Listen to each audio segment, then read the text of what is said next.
The single most important climate negotiation that's ever happened is coming up in December '09, and it's going to be in Copenhagen, Denmark. It's the 15th Conference of the Parties of the United Nations Framework Convention on Climate Change in UN language.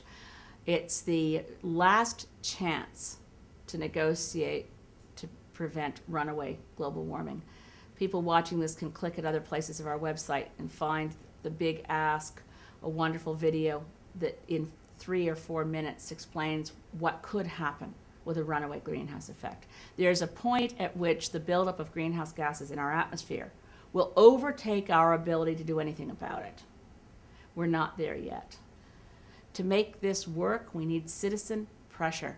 We need to ensure that for Canada to do the right thing, that we start pressuring our government and all our news outlets, letters to the editor, call-in radio shows, blogs on internet sites saying, what's Canada going to do in Copenhagen? Canada right now is in the way in international negotiations. We are not playing our traditional role of being a useful bridge north-south, of putting forward progressive, innovative solutions. It's thanks to Canada that we protected the ozone layer. The Montreal Protocol, negotiated in this country in September '87 with Canadian leadership from our scientists and from our diplomats, protected our ozone layer. It's Canada that led to get the United States to agree to reduce acid rain.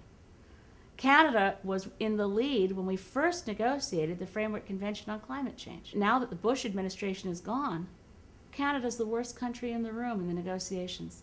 So a call to arms to Canadians? Yes. And it's going to take the citizens of this country demanding that we go to Copenhagen to contribute to a meaningful agreement that protects our kids' future, which means we have to take on binding targets. We have to be prepared to reduce greenhouse gases to at least 20% below 1990 levels by 2020. The Harper government's only committed to 2%. We have to go to 20%. Anything less will be global sabotage.